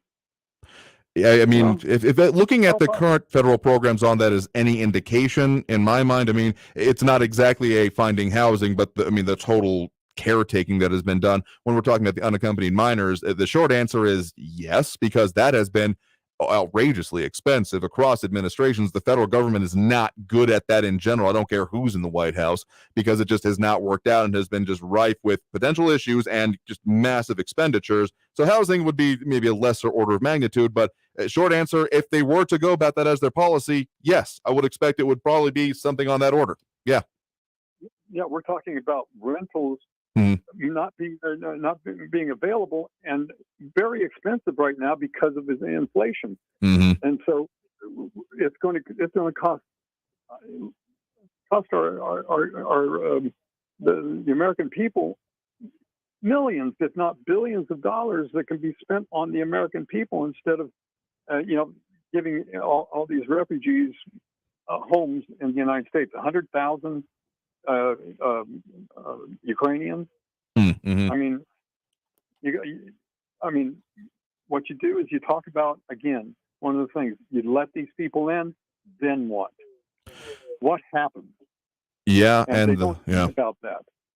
Oh yeah, the law of unintended consequences is about the only consistent one that I've been able to really, even with a historical look at it, been very alive and well and prominent when it comes to, well, anything involving government, but particularly the modern American one. Yep, absolutely. That's all I've got today. Thank you.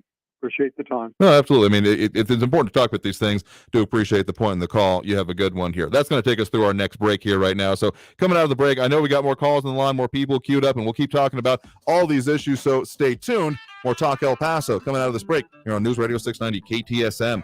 That number to call if you want to, 915-544-5876, 544 KTSM with the 915 in front of it. Back after this break. Stay tuned.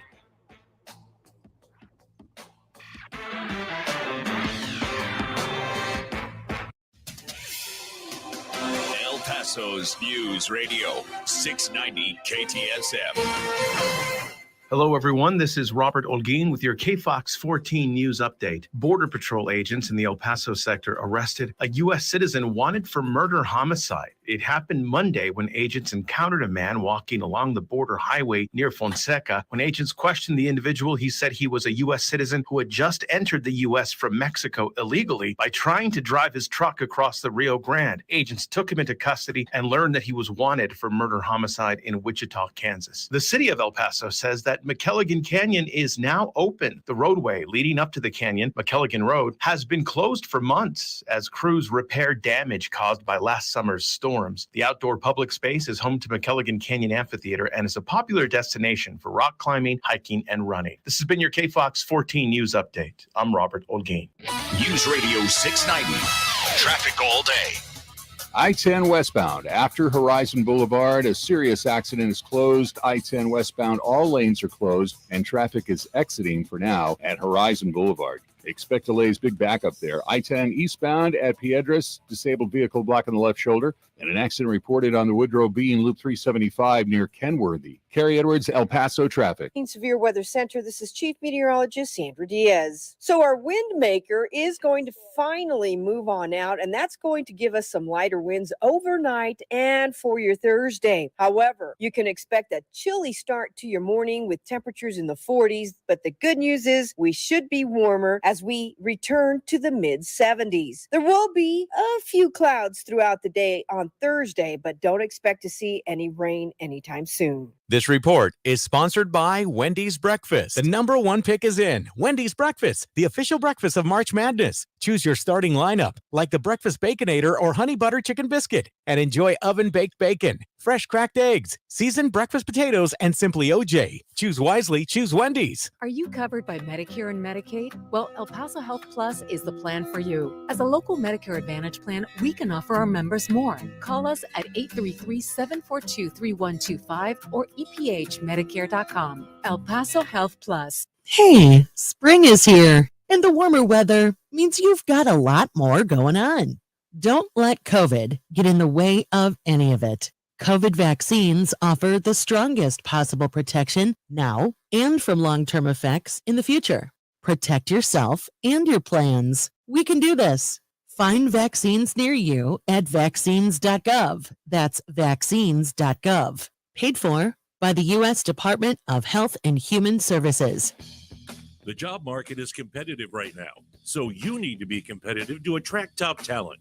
If you're trying to fill open positions at your business, iHeartMedia is here to help. Use radio and digital targeting to find fresh, passive candidates currently in the workforce. These candidates are listening right now, looking for new opportunities. Together, we can let the community know you're hiring. Visit iHeartAdvertising.com. That's iHeartAdvertising.com. Staples offers tech solutions and accessories for learners, small business, and remote workers too. Right now, Apple AirPods Pro are only $199, a $50 savings. In-store only. Offer ends 4/2 while supplies last. Limit 2. Explore what's new at Staples, the working and learning store. This report is sponsored by Staples Stores. Donna from Louisiana. The storm just hit, and we went from donating to the food bank to needing it. Hunger is a story we can end. End it at feedingamerica.org. Brought to you by Feeding America and the Ad Council. News Radio 690 KTSM.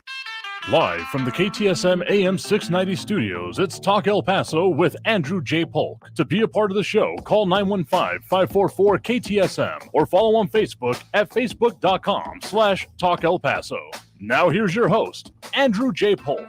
Thank you all so very much for joining us here for Talk El Paso, airing live on News Radio 690 KTSM. I'm your host, Andrew J. Polk. Thanks for tuning in, however you may be doing so. A lot of ways to interact with the show. Of course, we have got the phone lines open right now, 915-544-5876, 915-544-KTSM. A lot of comments coming in over on the social media pages as well, which you can chime in on Facebook, YouTube, Twitter, and Twitch.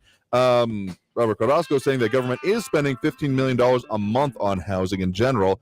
Maria Coleman saying that the obligation of any government is protection. I think protection of the citizenry, but yeah, that makes sense here.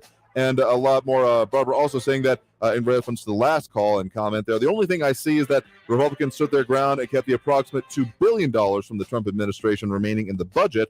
Let's see if they do something in November after we take both Senate and the House. Speaking from the conservative perspective there, I think that we're on a trajectory there unless something else happens. I mean, we still got some time, but we'll see here. But I fully agree that once you get there, it's kind of like the dog that caught a car. What are you going to do with it now? You better have a plan, because otherwise it's not going to be good.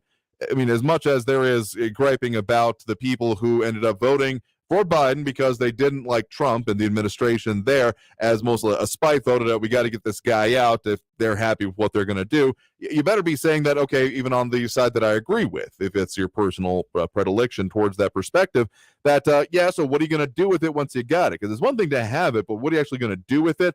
One of the reasons when we talk with elected officials or prospective ones here on this program, we ask them, cool, what are you going to do? Because that's what it really comes down to for me, and I appreciate anyone considering that as well.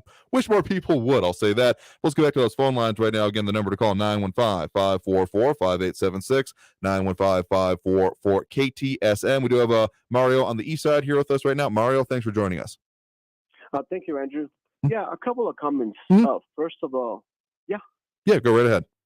Okay, yeah, the caller they called about the death of a Border Patrol agent, what a sick man. He needs to repent. That guy shouldn't be even calling. He needs to be on his knees asking for forgiveness for the wickedness that he has in his heart.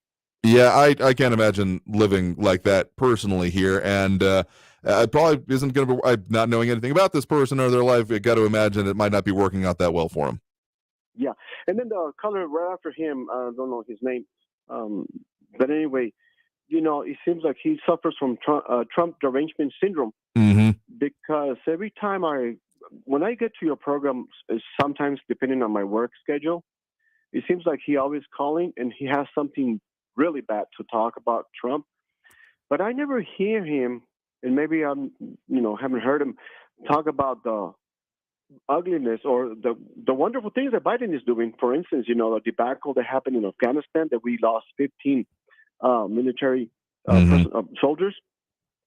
He doesn't talk about the high prices that we have right now, the gas incredibly high. He doesn't talk about all of that beautiful stuff that Biden has done for us, right? But on immigration, well, first of all, it seems to be more of a socialist person. For some reason, he's against capitalism. Capitalism, he needs to understand that it's free enterprise. It's a private enterprise, and it's in ingenuity. It's people who have an idea, make a business. That's capitalism. I have no idea why he's against capitalism. I guess he's a socialist guy. As far as immigration, Trump was never against immigration. I'm not either. I'm sure a lot of people are not against immigration. What we are against is illegal immigration. And the definition for illegal, and he can look it up in the dictionary if he wants to, the definition against legal, it's against the law. Basic. It's just a basic, it's forbidden by the law. You're against it. If Congress and Biden, they don't want, they want this to be legal, then they need to work on Congress and pass some laws to make everybody come over. Because what's happening right now, it's really, we have open borders. And Biden is a globalist. He doesn't want borders. He wants anybody to come in. And not only is people that we don't even know who's coming in, but the drugs that is killing we have a crisis of the drugs that are coming over the border. Oh, yeah. Fentanyl, killing thousands of innocent people. And young people, I'm talking about young people. That's what we have to have. I believe in some kind of order, some kind of control. Once again, I am not against immigration. I am against illegal immigration. I wish we have some kind of order, some kind of control where people can come in. If they were running, they want a refuge in the country, yes, fine, apply for it. Let's go. Come on in, work in the United States, but do it legally. And this is what that person doesn't understand. The guy that has a Trump derangement syndrome, problem in his heart, because that's all he talks about. He hates Trump so much that he probably dreams about Trump. That's all he talks about. Definitely some rent-free real estate going on in that mentality. I'll fully agree with you here. And you know what? I will say, fully in favor of people having their opinions about elected officials. The whole standpoint of, well, let's just support them and hope they do best, like that, I find not useful. The idea of, we can't disagree with them because we have to, hope they do well. No, we should always be questioning and holding accountable our elected officials. That's literally what they're there for. We elect them. We are their bosses. But I do then find myself questioning if then that, investigative lens, like, oh, what are they doing wrong? Oh, this is so bad. If that lens doesn't then go across the span to other elected officials that you may otherwise espouse, a desire for, may agree with otherwise, if you're not then also saying, wait, that's kind of messed up, what that is going on there. Again, I have never found any administration that I've 100% been in lockstep with. Even if I may have agreed with them on balance, there are still plenty of things in any of these administrations that I found reason to say, no, we probably shouldn't be doing that, and that's more than a little bit sketchy,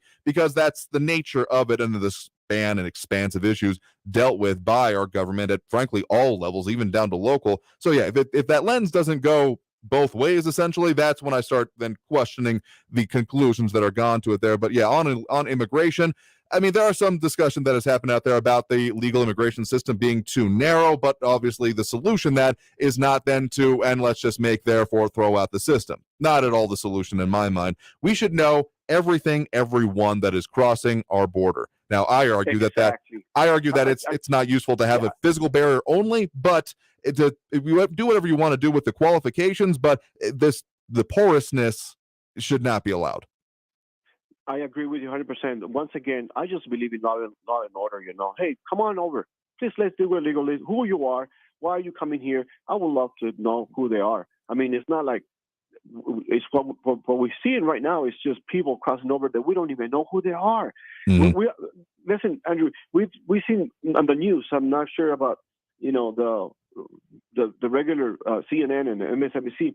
That illegal people have been kicked out of this country because of crime. They come back and they commit murder. Yeah. And after they have already committed a crime, who are these people? Why are they, why are they coming back over here? And it's not like they came back just, once, twice, 3 or 4 times after they've been kicked out. We need some kind of control. Absolutely agree with you there, because the idea of there just being the Wild West, essentially, we moved past that a while ago, and allowing you to continue there. I just like saying that we have open borders right now, because I feel that disrespects the work that is being done by the federal agencies, the CBP, and Border Patrol officers in our area. But that's my personal standpoint. I get what people mean when they often refer to it as that. But, we have these systems of control for a reason, and frankly, it's been coming across from both sides of the aisle that we probably need more resources done to it. But, in some cases, it's a little bit late to the party here. But, yeah, we should know everything happening there. I argue that technology is the better way to accomplish that. But at this point, we just got to start doing something and not nothing here. All right, thank you for that point in the call. Let's get to one more quick one before we hit this next break here. We do have Andrew on the west side here with us. Andrew, thanks for joining us. Oop, Andrew, sorry. Wrong button there, Andrew. Something about DPS and their jurisdiction, or a caller called in and mentioned that? Yeah, we were talking about how state troopers that they have, any of the Texas routes in town, they can certainly be doing things along with in reference to, because we got some certain local laws, the whole cite and release when it comes to marijuana possession, but of course, state troopers are going to be going on state laws when they are looking at their enforcement. Yeah, well, another thing I wanted to say to all those out there that are thinking about bringing, marijuana in and smoking it in Texas. Well, just remember DPS and other state agencies, they have jurisdiction throughout the state on any road, any public road in the state. It's very true. I tend to see them on the balance when I do find them on those, specifically those state routes. But yeah, you can find them just about anywhere. I feel like it was after what year was that? When the Pope came to Juarez, there was that whole beefed up presence in town. And I feel like for a while here, it was almost like it was the state troopers came and they stayed because they liked it so much, there was so much room to roam, so to speak. Yeah, well, they're up and down Mesa and Executive. I'll tell you that much. Oh yeah. But then you also have the game wardens, and you also have TABC that have statewide authority. That's very true. And again, Texas law has done absolutely no changes in the light of whatever the Land of Enchantment may be doing. And again, federally as well. And we have just about every 3-letter agency you can imagine in town here. So, you do what you're going to do. Just know what the consequences may be. Yes. Oh, and by the way, with regard to that Raul character, he never brings up anything about the Durham report and the fictitious Steele document that was used to get a FISA subpoena illegally. You have to swear to the veracity and the truthfulness of that. But, like I said, to me, January 6th, it was bad. I don't agree with what went on, but, we also have to look into the billions of dollars damage that was done, with the riots of 2020 and all the federal property that was destroyed. He never talks about that. Sure, there's a little bit of whataboutism that I rejected there, because both things were bad in their own measure, and frankly, order of magnitude may have been a little bit greater on the other side of it, and just in duration and amount of property done. Though, of course, the implications coming from January 6th and the idea of what it should be the very center of our democracy being so very easily overrun, just disturbing implications across the board here. But yeah, fully support the idea of investigation and prosecution into all of these occurrences, and the idea of only one or the other falls very flat for me. I agree. All of that should be investigated, and those including who breached the Capitol should be prosecuted, if they committed a crime. But gosh, we need to be equal. We need to have equal justice under the law.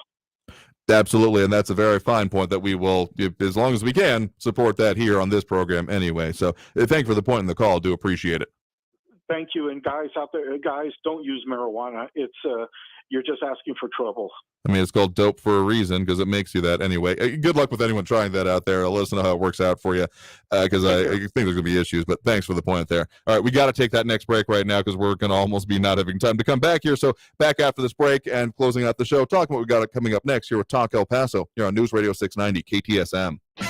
Traffic all day. News Radio 690.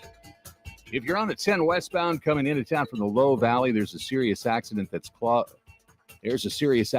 closed all lanes. All lanes closed, I-10 westbound after Horizon.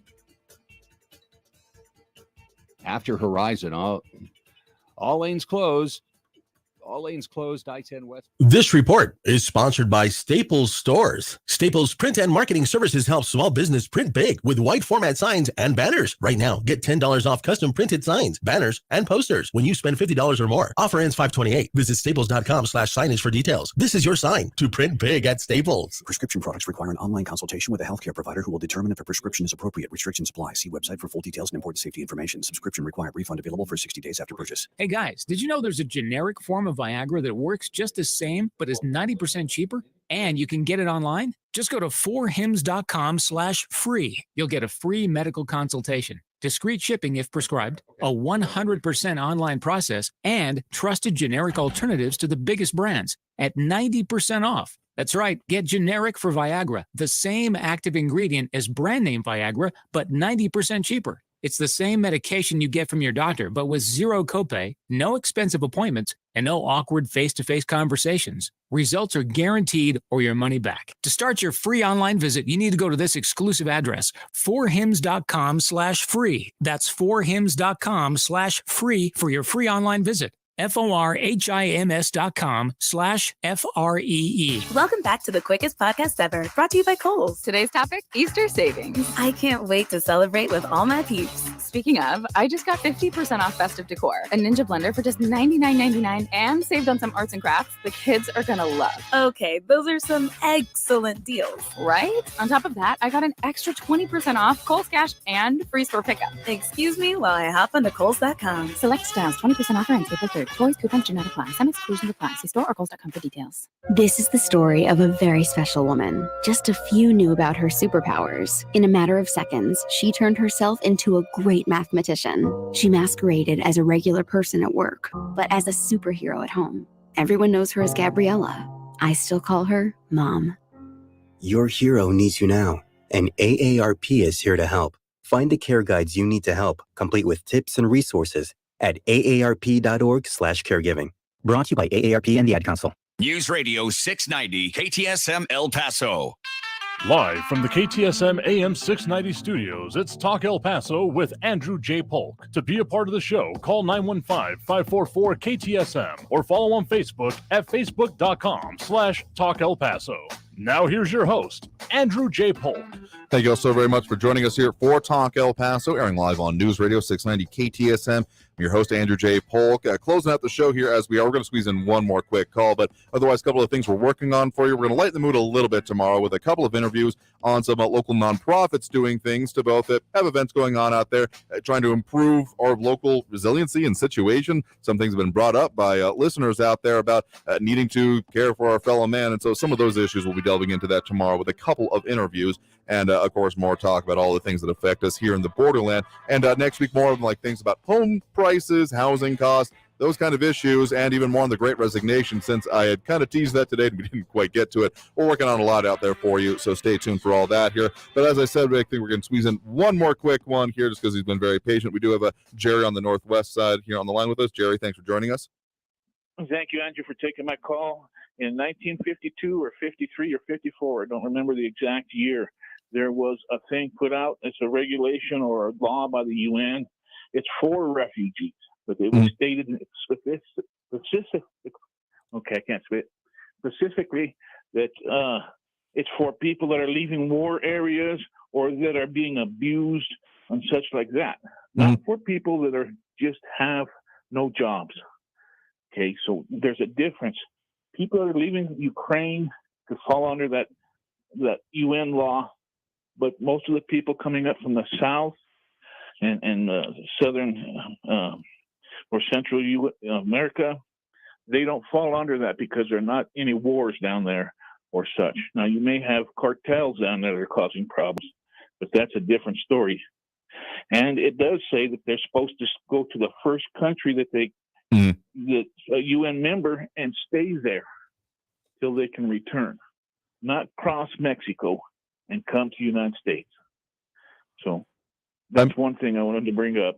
Oh, no, that's a very relevant one here, and that was a point being made during the previous administration, among other things, because, I mean, it's not, I mean, as much as I don't really agree with the gentleman who said this, but the idea that it's not supposed to be a remedy for all things. I mean, asylum, the reason we signed on to it in the aftermath of World War II was because of, some of the concern about situations that happened, including, refugees coming across from occupied Europe and such things. I mean, that's what it was absolutely designed around. Now, whether some of that doesn't say it applies or doesn't is a matter of law here, but just to bring it home, we do need to see more laws being dealt with when it comes to border security and immigration, because this whole back and forth, will they, won't they, wishy-washy, just executive statements, I think that's part of why we're in this situation. If there were laws being passed, we'd be in a different situation entirely. But we're going to have to leave it there for today because we are out of time here for this program. I do appreciate your call, but we got to leave it there. But we'll do it again tomorrow, 4 to 6 p.m. right here on News Radio 690 KTSM. I've been your host, Andrew J. Polk. Stay safe out there, everyone. Look twice for motorcycles when out on the road, and have a great evening, y'all.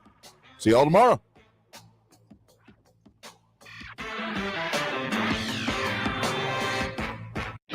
Traffic all day. News Radio 690.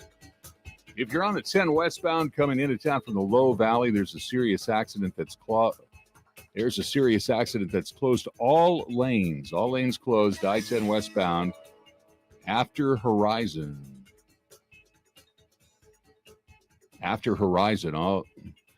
All lanes closed. I-10 westbound after Horizon. Traffic's exiting at Horizon Boulevard.